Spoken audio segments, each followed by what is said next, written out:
3 ఏళ్లలో అమరావతి నిర్మాణం పూర్తి చేస్తామని మంత్రి నారాయణ అన్నారు. అమరావతిలోని నేలపాడు సమీపంలోని నీటి పంపింగ్ను ఆయన పరిశీలించారు. ప్రపంచంలోనే టాప్ 5లో అమరావతిని నిలపాలన్నదే తమ లక్ష్యమని పేర్కొన్నారు. తమపై కక్షతో గత సర్కార్ నిర్మాణాలను ఆపేసిందని మంత్రి నారాయణ మండిపడ్డారు. విద్యుత్ లైన్లు, డ్రైనేజీలు, తాగునీటి పైపులన్నీ అండర్ గ్రౌండ్లోనే ఉండేలా డిజైన్ చేశామన్నారు మంత్రి నారాయణ.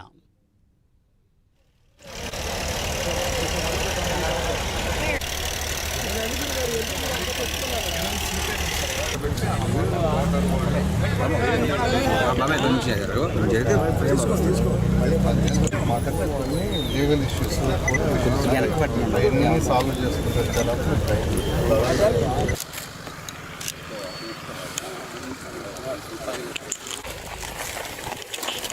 దీని ప్రపంచంలో ఉన్న టాప్ 5 సిటీస్లో ఒక సిటీ చేయాలనే ఉద్దేశంతో ఆ బాధ్యత నాకు ఇస్తే నేను అనేక విదేశాలు తిరిగి స్టడీ చేసి నార్మన్ ఫాస్టర్ అండ్ పార్ట్నర్స్ అని లండన్లో వరల్డ్లో టాప్ 10లో ఒకరు, వాళ్ళ దగ్గర యాక్చువల్గా బిల్డింగ్స్ డిజైన్ చేయించాం. అడ్మినిస్ట్రేటివ్ బిల్డింగ్స్ 5 టవర్స్, అసెంబ్లీ ఒకటి, హైకోర్టు ఒకటి, అదేవిధంగా గవర్నర్స్ బంగ్లా, ముఖ్యమంత్రి గారి బంగ్లా, ప్లస్ అధికారుల బిల్డింగ్స్.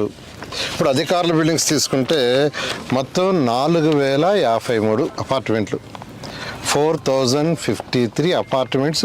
ఆల్మోస్ట్ అదైతే అంతా అయిపోయింది 90%. అదేవిధంగా నార్మన్ ఫాస్టర్ వాళ్ళ దగ్గర అసెంబ్లీ 250 మీటర్లు ఎత్తుది.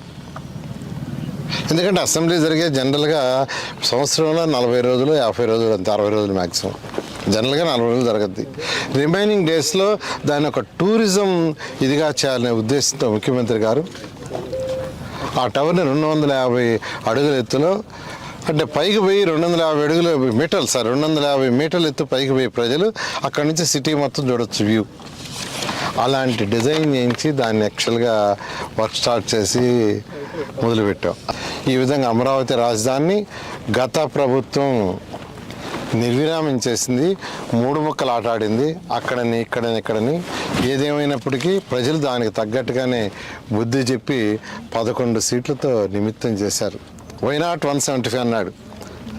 ఇలా చేస్తే 175 ఎవరిస్తారు? ప్రజలు అంత అమాయకులు కాదు. అయితే ఈ ప్రభుత్వం రాగానే వెంటనే అమరావతిని కంప్లీట్ చేస్తాం, పోలవరం కంప్లీట్ చేస్తామని మా ముఖ్యమంత్రి గారు ముందు చెప్పడం, అనంతట్టుగానే ఇమ్మీడియట్గా రాగానే 2014-19లో నేను ఇదే పోర్ట్ఫోలియో చేశాను. ఈసారి కూడా నా మీద నమ్మకంతో ఈ పోర్ట్ఫోలియో ఇచ్చారు.